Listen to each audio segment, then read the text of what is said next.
знаех, че ще се случи някаква много голяма промяна. Усещах я и знаех, че или ще се отдам много на технопартията и наркотици. Да, точно. Или аз ще си намеря духовния път.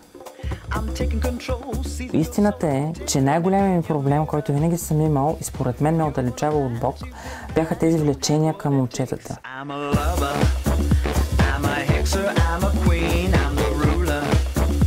Аз си прибрах, коленичих и питах Бог дали това е избраницата на моето сърце.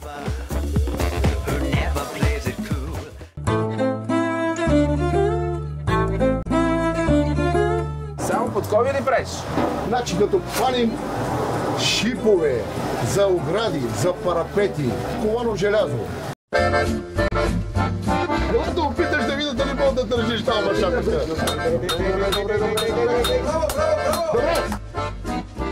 Вчера снимам един човек, в 8 клас имал гадже момиче, в 9 имал гадже момче, в 12 пак имал гадже момиче. После отива да става мормон и се жени за жена. Разбирате? Да. Това вие позволявате ли го? Не го позволяваме това. Това е грях. Грях е. Това е грях. Аз се казвам Мартин Карбовски и съм още много млад човек и млад поет. Но в малкото години на моя живот вече видях няколко морални проекта. И запомних, че най-неприятните хора в живота са тези, които казват кое е морално, кое не е. Когато бях на 15, примерно, за гей хората се съобщаваше, трябваше да докладваш в милицията. Днес гей хората се охраняват от милицията, когато ходят по улицата и размахват знамена. Малко объркващо, да ви кажа честно, обърква се човек. Затова днес направих два проекта под заглавието Морален проект. Първата част на моралния проект е либералния проект. Става дума за един млад мъж, който търси своята сексуалност, търси своята религия, търси себе си. Иска да бъде себе си Стоян. Много е готин моят приятел Стоян. Той от малък расте някак много либерално. Харесва примерно и двата пола. Всичко, което се е случило с него, по-късно се е случило, защото Стоян е имал свобода. Слава Богу, разкошно да имаш свобода. Защото трябва да си свободен, за да си признаеш в това предаване, че си бил гей, станал си мормон, търсил си Христос, търсил си мъже, накрая си се оженил. Обаче си се оженил за жена.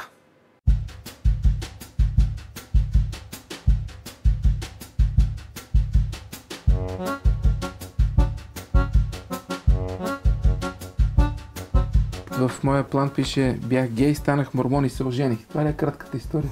Ами това е точно като в Америка, историите за мормони, най-различни, които имат различна съдба, различни животи преди да се кръстят. Ти си роден в Варна. Казваш се? Стоян. На колко си години? На 30. И си израснал в Варна или в София? Да, във Варна израснах. Във Варна съм роден и там съм израсъл. 2005 година дойдохме в София. Кога откри, че си гей? Ами аз не би го нарекал точно гей. Имал съм връзки с мъже и с жени. Просто открих, че имам и влечение и към момчета, още от ранна възраст, като малък. Колко малък? Да речем, че може би, макар и несъзнателно, още в първи клас. След което, така, нали, обикновено пубертета в тинейджърска възраст става най-явно. В 4 до 6 клас започнаха много сериозни подигравки към мене. Да. Точно на гей тематика и ми беше ужасно неприятно, разбира се. Защо? Защото с очила ли? Ами, не знам. По-нежен. По-изнежен някакси, да, сигурно. Пък той гласа ми, аз хич не си харесвам гласа. Нормален ли? Но истината е, че в 6 клас, нали, аз наистина осъзнах, че имам така и към момчета влечения, така че, нали, бях гей, станах мормон и се ожених, може би е, нали, не напълно на 100% точно, но да, нали, така. А всъщност първият ти контакт и любов с мъж или с жена беше? Момиче или момче? По-скоро, нали, истински сексуален контакт с жена съм имал, нали, сериозен. Но всякакви, нали, други заигравки и така, нали. Петинга с момчета? Да.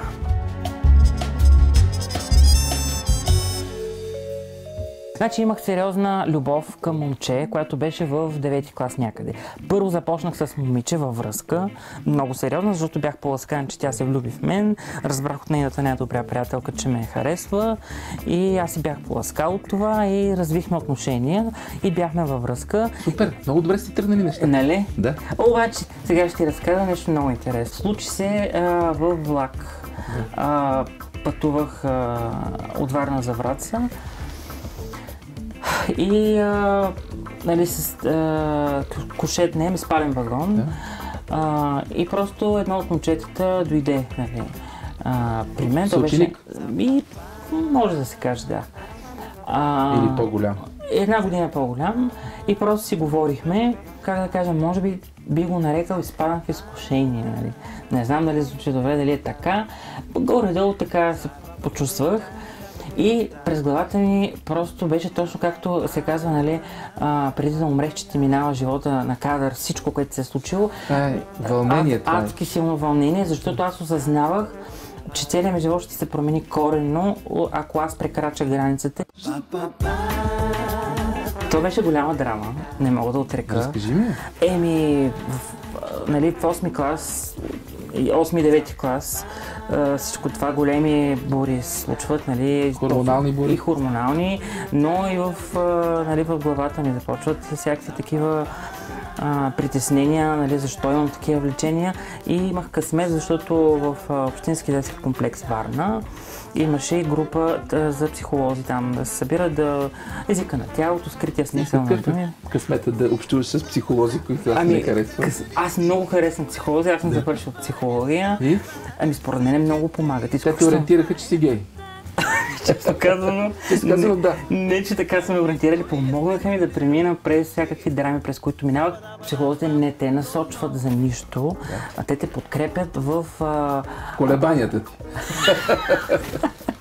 Значи, виждам, че мога да извъртиш всякак нещата, не искам да ги извърта, искам да ги разбера. Съвсем сериозно.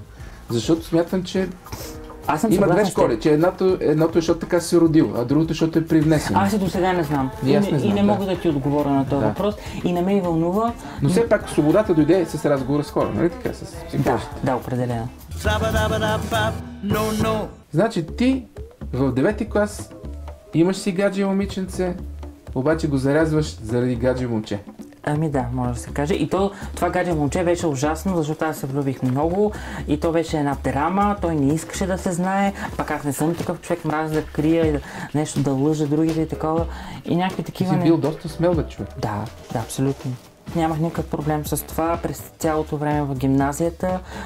Даже имах страшно много приятели всякакви и съответно правих купони в къщи с по 40 души, от които едните много религиозни, другите изобщо. Третите извратени. Да, всякакви хора, просто всякакви. Баща ми е изнасял набрусали хора от къщи на поляната ги хвърлял. Всякакви неща са ми се случвали.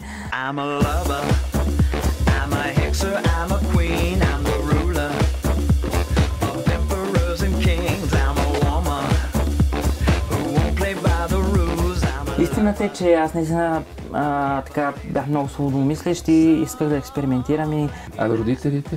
Аз не съм говорил с тях за това нещо до 21 годишна възраст. Не, 19-20 годишна. Като бях първа година в университет. Може да се каже, че си прекарал добре. До тук историята на живота ти е интересна, иначе не излезеш като човек, който е преживял интересен живот. Честно казвам, много ми е било интересно. Наистина, и съм пътувал къде ли не. Но интересното е следното. В 12 клас започнаха още по-големи бури в съзнанието ми да бушуват, защото аз винаги съм бил много религиозен и в същото време, в което аз тотално съм бил свободен и експериментирал сексуално, аз се интересувах страшно много от медитация.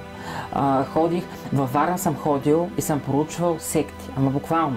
Съм ходил по различни места, които... И аз съм го правил, но наистина с научна цел, а не да си част от тях. Просто журналистическа цел. И аз с такава цел да проучвам и винаги съм бил много спокоен. В това проучване има едно търсене на Господ. Признай си. Точно.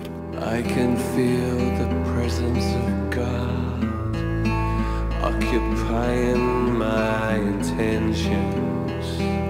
Ти искаш да вярваш в Бог, искаш да намериш най-правилното учение. Именно, аз винаги съм вярвала и съм търсил Бог и съм се интересувала от всякакви различни религии и учения. И съответно в 12-ти клас, докато имах връзка с това момиче, същото, тя беше много страстна нашата връзка и предимно сексуална. Аз имах конфликт в съзнанието ми, че трябва по някакъв начин да се обърна към Бог, да го търся. Че си в грях. Да, нещо такова ми се... Обаче тук Стояне малко ме задачаваш дори и мен. Ти си с момиче, търсиш Бог и решаваш, че заради момичето си в грях, а заради момчетата не седи в грях. Именно, много е противоречиво. Ти си стъпил на всичките, на дявола, на всичките му опашки Да, си настъпил. точно така е. Това е истината. Не е много религиозно цялото. Не е, но истината е, че Бог винаги ме е запазвал. Винаги ми е помагал да оцелея, както се казва. Кой Бог? Бог. Небесният Отец, Бога на всички. Създателя на нашите духове. Бащата. Точно така, да. 12-ти клас. Как реши тази дилема между религия, търсенето на Бог, Не съм момичета, решил, момчета? ами просто в съзнанието ми беше много силно залегнала следната мисъл. Аз знаех, че ние се преместваме в София да живеем тук и съответно знаех, че ще се случи някаква много голяма промяна. Усещах я и знаех, че или ще се отдам много на технопартията и наркотици. Да, точно. Или аз ще си намеря духовния път. И като влязах в университета първа година, бях на една лекция, много интересно, за Адам и Ева в Софийския университет. И този приятел, с който аз никога не съм се познавал, но съм го виждал по рейсовете на път за гимназия, той е една година или две по-голям от мен, е Кришнар. Каза, че ходи на едно място друго, много интересно, където може да ме заведе, да ми покаже. Друга секта. И така да се каже. Те заведе при мормони. Не, при Харе Кришна. Разкажи ми. Това не прилича ли малко на лутане? Да, то си е. Значи аз съм се лутал цял живот, докато намеря своя път към Бог и се кръстих 2013 година. Ама ти се кръсти в мормонската... В църквата на Исус Христос, на светите от последните дни. Къде беше, не за тебе, а по принцип къде беше източното православие, докато ти търсиш религията си, търсиш Бог? Ами, значи аз съм следвал сърцето си, след като не съм го почувствал Бог там. А може би някои са го рекламирали по-добре, едните са се рекламирали по-добре, дори напълно е възможно. Бог е продукт в наше време. Това е твое мнение. Той те е завел Кришнаря на новото място. Да. И попадна в къде?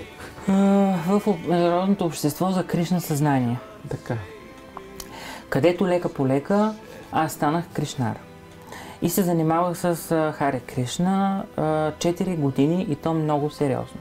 Имах шикха, бях си обръснал главата. Това е шикха? Шикха е малката опашчица на темето на момчетата, които са кришнари и вярват, че Кришна, когато умре, ще ги издърпа за малката опашчица. Това е, нали, част от вярването, което е доста интересно. Но носих доти, това е индийската традиционна мъжка дреха.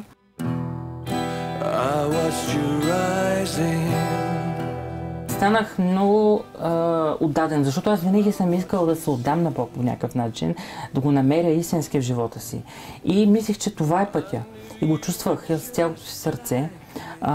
И цели 4 години станах вегетарианец, отказах се от месото. Нали, отслабнах доста. Ставах в 4 сутринта, мантрувах Харе Кришна 16 пъти на ден. Мантруваш? Да, по 108 зърна, една броеница, 16 кръга на ден. И стигна ли до някакво? Но истината е, че най-големият ми проблем, който винаги съм имал и според мен ме отдалечава от Бог, бяха тези влечения към момчетата. И аз не спрях да ги имам. След 4 години в Харе Кришна, аз реших да се откажа тотално от Харе Кришна. Просто не се чувствах щастлив, чувствах се депресиран. Бог иска ние да сме щастливи и аз не се чувствах там щастлив и добре. И ги изоставих и минах на другата крайност. Боядисах си руса косата, мога да ти покажа студентската ми книжка. Да. Даже бях с руса коса и шикха. Въобще отново минах на другата крайност. Както моите родители и сестра ми винаги са казвали, аз съм се лутал от една крайност в друга, аз съм човек на крайностите. Аз се боядисах в косата, започнах да нарушавам принципите, които са религиозни, нали, цигари, алкохол, сексуални отношения. Момчета? Да, предимно не мога да отрека. Да. Да. too far, too soon.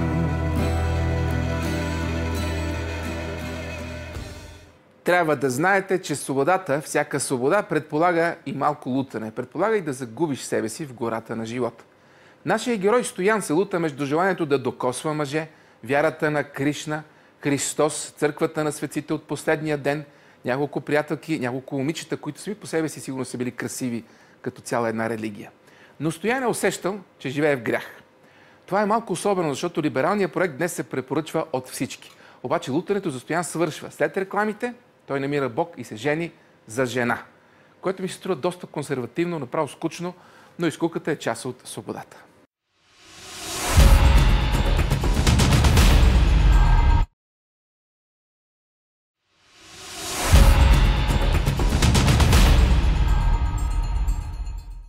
Виждате, че това е една либерална история с щастлив край. Малко хора могат да се похвалят, че имат директна връзка с Господ. Нещо като да имаш телефонния му номер. Вие гледате нашия морален проект. В него се разказват две истории. Едната е вашата история. Първата ви показах либерална история. Разказва се как Стоян опознава своята сексуалност, избира сексуалността си, после избира и религията си. Нарафта с сексуалност и религии днес има голям избор и това си личи дори в рекламите. След Стоян обаче ще видите бай Весо Коча. Той е ковач, традиционалист и част от нашия консервативен проект. Просто друг морал. Сравнявайте и изберете историята на вашия живот.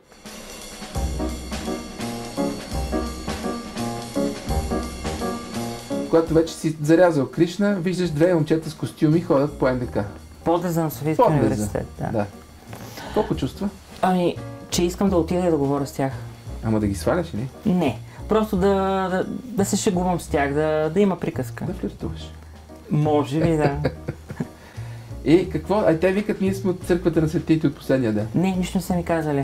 Бяха изключително приятелски настроени и изобщо не са тръгнали да ме заребяват. Ето ти книгата на Мормон, ние сме истината. Мен това винаги и до сега страшно ми харесва и не мога да отрека, че това е много по-успешен подход, отколкото някой да твърди да се бие в гърдите, аз съм единствената истина и така нататък. Какво ти хареса в онова издание, онова Евангелие, за което вие твърдите, че е последното Евангелие? В книгата на Мормон ли? Да. Ние не твърдим, че е последното Евангелие, твърдиме, че е също Словото на Бог. Ама не е от него, нали? Директно не е. Пак е от Бог.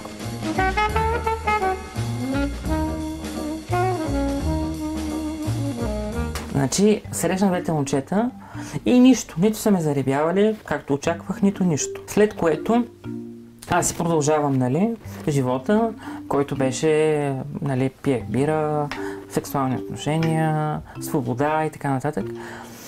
И обаче ги засичам, уж случайно, за мен няма нищо случайно, на различни места в София, което не е невъзможно. Но веднъж ги срещнах на Мадрид, улица Мадрид или Дондуков, Янко Сакъзов, където е близо до църквата. И те ми казват: "О, здравей, нали, аз си слушах музика с слушалките, две момчета, с които вече бях говорил." Аз лично ги заговорих и те казват: "Знаеш, че тук е наблизо църквата, искаш да ти покажем." И ме заведаха, показаха ми църквата, стандартен урок, молитва започваме, питат ме как съм, с какво се занимавам, при което те ми показаха филма за Джозеф Смит, който е как той имал видение, видял Бог Отец и Исус Христос и е възстановил църквата. Като видя този филм, повярвам. Значи, като го видях този филм, почувствах с цялото си сърце, че това е истина и това просто беше много силно за мен. И до там беше като светкавица, която почувствах, след което аз не съм приключил веднага, разбира се, с моите греховни, така да се каже, нали, занимания и неща, но аз наистина повярвах, че това се е случило с Джозеф Смит, без никой нищо да ми е казвал, но аз казах на мисионерите нещо много смешно. Аз им казах и бях пределно откровен и искрен. Казвам: "Аз вярвам, че може да има Адам и Адам, а не само Адам и Ева. И те в шах и мат." Смело. Да, но това ми беше предимството, че бях искрен от самото начало. Човек, ако не е искрен с Бог, не може да го чувства и да го стигне. Защото... И те какво ти казаха? И те казаха, те не се шокираха, просто казаха, че в Библията няма такова нещо и по различен начин стоят нещата. Да. Аз през живота си никога не успях да се измъкна от това влечение, което имах Към мъжете. към мъже, за да мога да чувствам по-силно Бог и да мога да го следвам. И аз направих следното. Просто се И помолих. съвлечението ти пречеше, нали? Да. Противоречеше си. Еми да, противоречи ти, ако се замислиш, нали, няма Адам и Адам, няма Адам и Ева. Да. И аз се помолих на Исус Христос, много искрено, да ми помогне с сексуалните ми проблеми и да ме промени. И той какво? И това е като приказка, нали? Да. Изумителна е цялата работа. Какво ти, бе? Не е за вярване.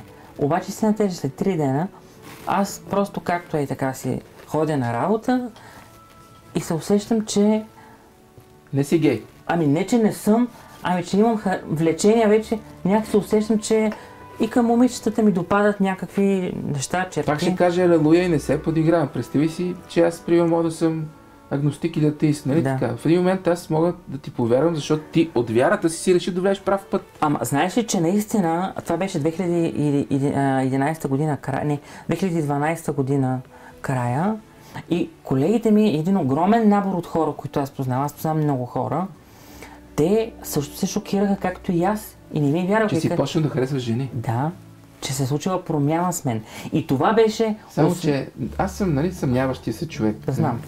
Това е лошо, защото аз пък не мога да повярвам до край в Бог. Ами... Съмняващия човек е проблем на Бог. Да, но си търсиш. Абе, нарича се осенение. Нещо да те осени. То ти влияе по един и друг начин. Може дори да е някаква... Така е. Така е. Автохипноза, ако ще може да го наречем. Напълно е възможно. Да.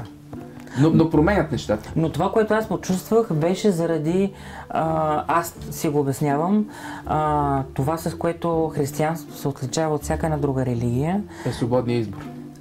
Не, това е Исус Христос и това, което Той е направил. Всички знаеме, че Той е умрял за нашите грехове и именно поради тая причина аз мога да бъда изкупен за тези грехове. И де факто това, което аз никога не бях почувствал, беше това опрощение и изкупление. Защото то е като освобождаване. Аз го почувствах. Ти го почувствах. Да. Аз имам книгата на Мормон от 2005 година и тогава имаше стритборд или на дъска, така се нарича, нали? Излизат мисионерите и проповядват, че таят плана на спасение, за изкуплението на Исус Христос, за покаянието. Говорят и мен това много ме оплаши покаянието, като чух и не исках да слушам за покаяние. И обаче им казах, много искам тази книга, защото аз чета всякаква религиозна литература. Книгата? И взех я от 2005 година, аз се взех тази книга и не съм я отварял, не съм я чел до 2012 година, когато аз сам отидах при двама мисионера. И влезе в тази история. Да, точно така. Покаянието, човече, е едно от най-великите неща, които могат да се случи на човек. Така е. Само, че трябва да е истинско и не може да има 5-6 поредни покаяния. Трябва така да е. едно. И води до промяна. И защото аз видях тази промяна, аз повярвах, че това е истинската църква на Бог. И реших да се кръстя. Но ти толкова много си се лутал, че хората, които не ти вярват, че лутането е свършило, няма да им се сърдиш, нали? Не, има такива.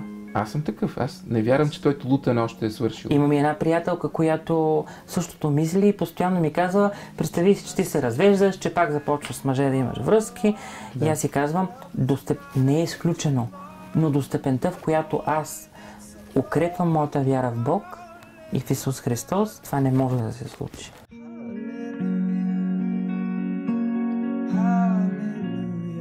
Тук изгубихме най-важния образ. Моята съпруга. Да. Защото тя също има влияние, нали? Има и как тя да няма. Мормон ли е? Тя е член на църквата на Исус Христос на светите последните дни. Няма проблем с това, мормонка, да. От 16 годишна. И от малка се е кръстила. Има доста повече стаж. Един личен въпрос. Как е секс с нея? Много добре. Ние нямахме секс преди брака. Както е редно. Както те ви задължават. Още повече, че аз бях президент на Клон София, което е много така... Да, високо е това. Висока позиция, защото отговарям, при мен се покаиват хората, само при президента на Клон. Точно годината, в която се влюбих в нея и тя в мен. Всичко стана толкова бързо, уникална историята. Аз бях свидетел на това във Фейсбук, няма да повярваш. Ние сме приятели във Фейсбук. Да, ти каза. И видях, че тебе ти се случва нещо и ти наистина цъфтиш там Снимаш се с нея, разхождате се. Имаше едно такова усещане, че двама са се влюбили и са щастливи заедно, друго не им трябва. Ами да.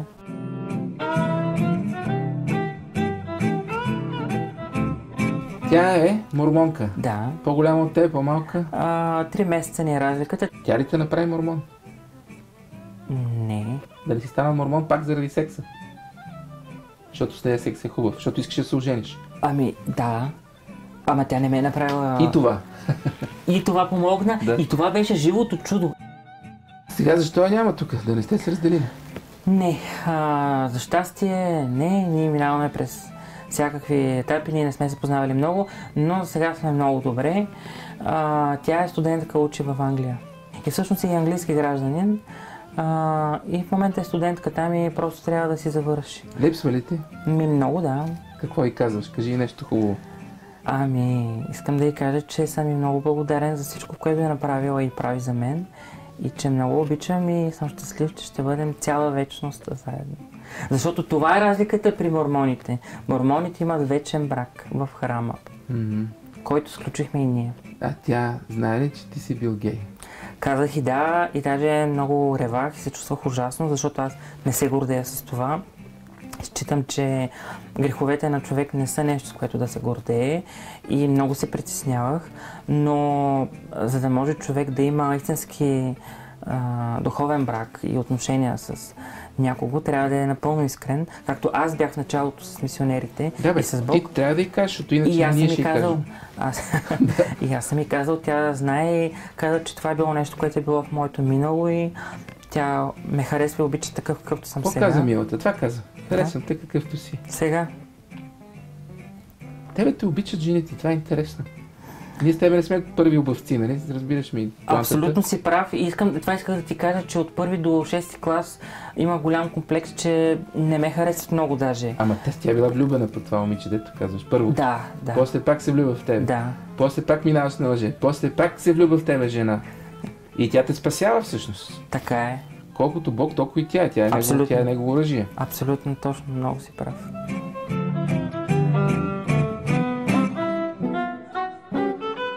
В църквата ние подхождаме духовно към всичко с молитва, питаме Бог. Не просто е така. Какво го питате? Сега ще ти кажа. И аз бях поставил за цел да се оженя.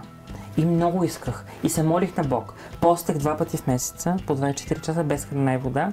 И ходих на всеки 3 месеца в храм. И първата година мина една година и не стана. И аз казвам, още една година... Господи, дай тук малко...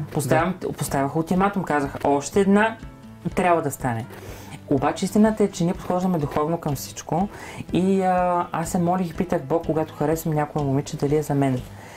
Искам да ти кажа, че когато се срещнахме на 5 юни в Пловдив 2015 година, аз помня всичко по часове, дрехи, всичко си спомням с подробности.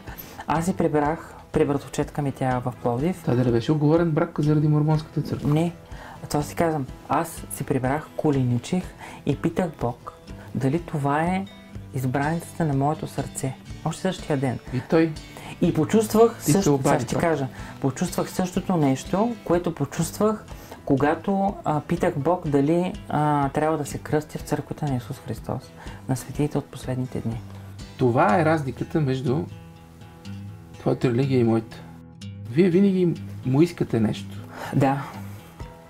Ние благодарим. Освен това твърдите... ние благодарим. Винаги трябва да благодариш молитва. Да, но преди това му искате да се ожените. Не да искаш, питаш Бог. Да. Обръщаш се към Вие Него. Вие сте самоуверени, че му имате телефона.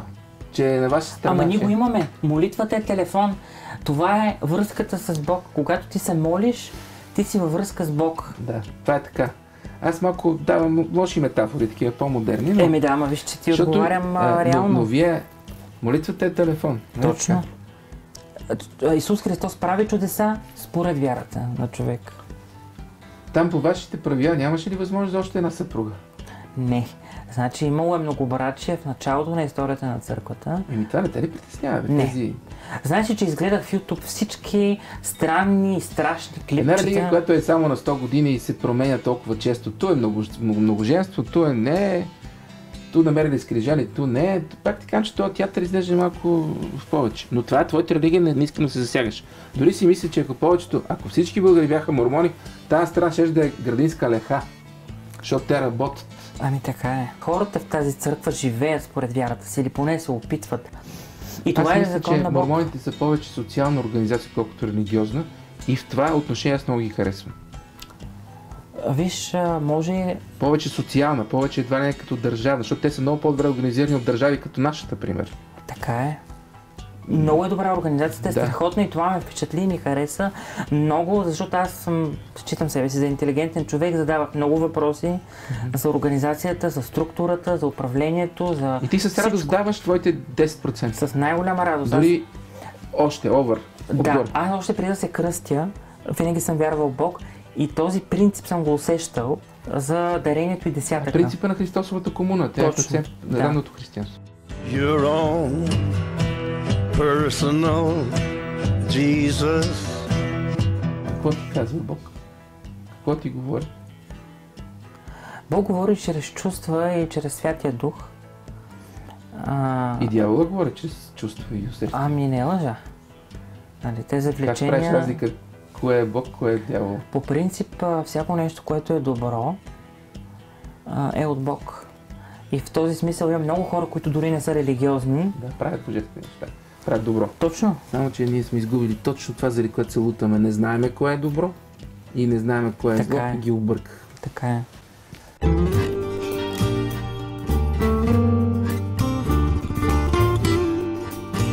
Най-голямата обида, която си получил докато беше гей?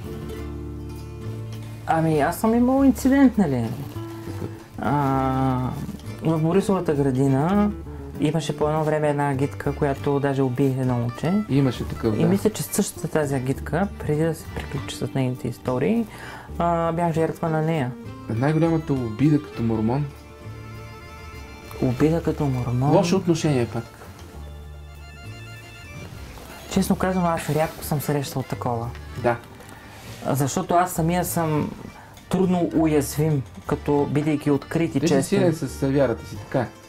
Това, което излиза като поанта от твоята история... За теб. Това се е случило с тебе. Бил си гей, намерил си Бог, отървал си се от това влечение, което приема, че е грешно. Може па да не е грешно. Може па да е единственото истинско влечение. И си се оженил. Пак ще кажа, има нещо като спасение в тази история и тя затова е толкова красива. Така е.